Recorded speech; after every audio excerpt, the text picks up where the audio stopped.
Good morning students. बेटा आज हम बिजनेस स्टडीज़ का एक टॉपिक पढ़ने लगे हैं, that is external influences on a business.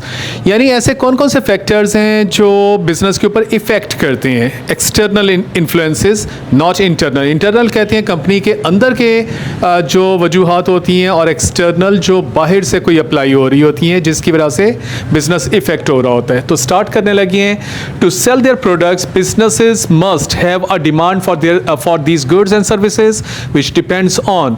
तो किसी भी बिजनेस को कामयाब होने के लिए और अपनी चीज़ों को सेल करने के लिए उसकी डिमांड क्रिएट करना लाजमी होता है अपनी गुड्स और सर्विस के लिए। और वो किस चीज़ों पर डिपेंड करती है। Number one, the level of peoples income. More the income more will be the demand of the goods and services and vice versa. तो बेटे ये एक बड़ी कॉमन सेंस की बात है कि ये देखने में आया है कि जिस भी जगह पे कोई बिजनेस रन कर रहा है, अगर वहाँ के लोगों की इनकम ज़्यादा है तो डेफिनेटली वहाँ पे चीज़ों की और सर्विसेज की जो है डिमांड ज़्यादा होगी। एंड वाइस वर्सा, अगर लोगों की इनकम कम है तो डिमांड और जो है वो काफ़ी कम हो जाएगी। नंबर टू फैक्टर जो है वो है peoples taste and fashion. If the goods and services is according to the taste and fashion of the people, more will be the demand of the goods and services and the vice versa। कि जो भी business अगर कोई run कर रहा है, अगर तो उसकी चीज़ों की या सर्विस की जो क्वालिटी है वो लोगों की फैशन के मुताबिक है, लोग जो चाहते हैं उसके मुताबिक वो प्रोडक्ट और सर्विसेज हैं, तो डेफिनेटली मोर डिमांड होगी। जैसे एक बार्बर को अगर आप अपने ज़हन में लेके आएँ, अगर वो जिस भी लोकेलिटी में अपने आप वो सिचुएटेड है, अगर वहाँ के लोगों के फैशन के मुताबिक वो कटिंग करता है तो डेफिनेटली उसकी डिमांड बहुत ज़्यादा होगी। एंड वाइस वर्सा, अगर वो नहीं उनके फैशन के मुताबिक तो उसकी डिमांड कम हो जाएगी। नेक्स्ट फैक्टर बैठिए, इसमें आप पढ़ने लगे हैं competitors product. If goods and service is better than competitor, more will be the demand of goods and services and vice versa। कि हर बिजनेस के कंपेटिटर जो होता है, अगर तो आपकी प्रोडक्ट अपने कंपेटिटर से बेटर हैं तो definitely there will be more demand of your products. लेकिन अगर आपके कंपेटिटर की प्रोडक्ट्स आपसे बेहतर हैं तो फिर कंपेटिटर की प्रोडक्ट्स की डिमांड ज़्यादा होगी। जैसे अगर आप पेप्सी और कोक को अपने ज़हन में लेके हैं, दोनों एक दूसरे के कंपेटिटर्स हैं, तो अगर तो पेप्सी की क्वालिटी कंपेटिटर से बेटर होगी तो डेफिनेटली पेप्सी की डिमांड बढ़ जाएगी। एंड अगर कोक बेटर कर लेगा अपने आप को तो कोक की डिमांड बढ़ जाएगी। जी बेटे, नेक्स्ट फैक्टर इसमें आप पढ़ने लगे हैं countries economy. If country's economy is doing good, more will be the demand of the goods and services and vice versa। कि अगर मुल्क के हालात बहुत बेहतर हैं, मुल्क की इकॉनमी बहुत बेहतर है, मुल्क में कारोबार बहुत अच्छा चल रहे हैं, तो डेफिनेटली चीज़ों की उस मुल्क में डिमांड बहुत ज़्यादा हो जाएगी। जैसे अमेरिका में डेफिनेटली चीज़ों की सेल बहुत ज़्यादा है क्योंकि उनकी economy as compare to Asian countries is doing good. Particularly Pakistan, India वगैरह से उसकी इकॉनमी अमेरिका की बहुत बेहतर है। एंड अगर किसी मुल्क की इकॉनमी जो है वो ज़्यादा बेहतर ना होगी तो वहाँ पे डेफिनेटली चीज़ों की डिमांड कम हो जाएगी। नेक्स्ट आप इसमें फैक्टर पढ़ने लगे हैं गवर्नमेंट्स एक्शन। और गवर्नमेंट एक्शन क्या हो सकते हैं? Laws and regulation and financial assistance and advice. If the governments laws and regulation and support are favourable for business, more will be the demand of the goods and services and vice versa.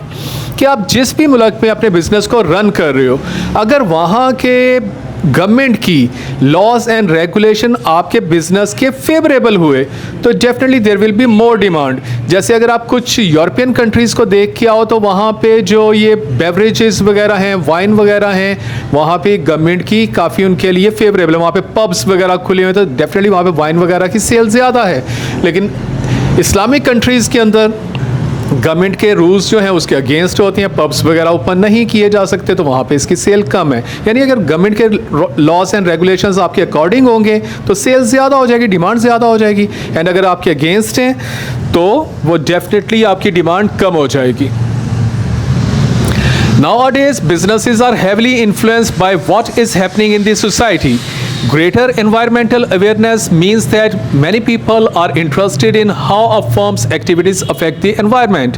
Their buying decisions are influenced by this. As a result, firms establish their own ethical policies.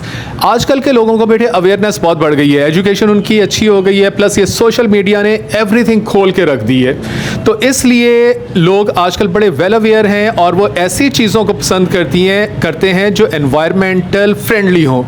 जैसे अब लोग आमतौर पे plastic bag ज़्यादा अच्छा पसंद नहीं करते।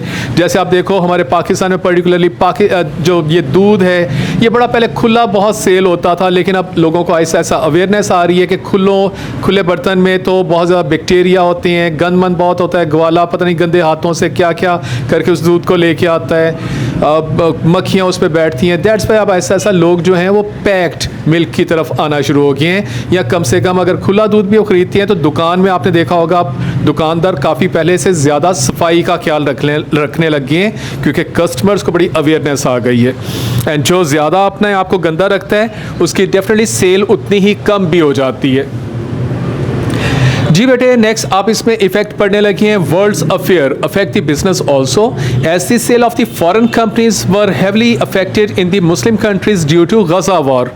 एंड ये भी याद रखें कि बेटे किसी भी बिजनेस के ऊपर आउटसाइड द वर्ल्ड में जो इवेंट्स हो रहे हैं उनका बहुत इफेक्ट आता है। जैसे अगर आप पाकिस्तान को भी अपने जहन में लेके आएँ या मुस्लिम कंट्रीज सऊदी अरब, कतर, ओमान, इस तरह से जो मुल्क हैं, तो जब से गजा की वॉर स्टार्ट हुई है तो आपने देखा होगा कि ज्यूज़ की जो कंपनीज़ हैं जैसे मैकडोनल्ड्स, KFC, पेप्सी, कोक, इस तरह की और जो इनकी डिफरेंट कंपनीज़ हैं उनकी सेल बहुत कम हो गई है, क्योंकि मुसलमानों के अंदर बहुत ज़्यादा नेगेटिव फीलिंग्स आ गई थी कि जी हमने ज्यूज़ की चीज़ें नहीं परचेज़ करनी।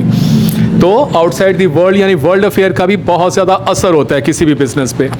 नेक्स्ट आप पढ़ने लगी हैं the role of the pressure groups can not be neglected. फिर ये याद रखिएगा कि हर मुल्क में कुछ ना कुछ प्रेशर ग्रुप्स होते हैं एंड वो कुछ चीज़ों को प्रमोट करते हैं और किस चीज़ों को डिस्करेज करते हैं। तो जिस चीज़ों को प्रमोट किया जाएगा, जैसे देखें आपके जो मुस्लिम कंट्रीज़ हैं इसके अंदर ऐसे ग्रुप्स हैं, ऐसे लोगों ने अपनी अपनी कुछ तंजीमें बनाई हुई हैं कि जो फॉर एग्जाम्पल वाइन को नहीं पसंद करते या लड़कियों को बहुत ज़्यादा वो मॉडर्न उनके ड्रेसेस को पसंद नहीं करते। तो दैट्स वाई पाकिस्तान में बहुत ज़्यादा मॉडर्न ड्रेसेस जो हैं वो उनकी डिमांड इतनी ज़्यादा नहीं है, या वाइन वगैरह की डिमांड नहीं है, क्योंकि यहाँ पे प्रेशर ग्रुप्स हैं। तो प्रेशर ग्रुप्स का भी बहुत ज़्यादा इफ़ेक्ट होता है। ओके बेटे, ये आपका आज का टॉपिक था external influences on a business. तो इसके नोट्स अच्छे से बना लीजिएगा। Thank you so much.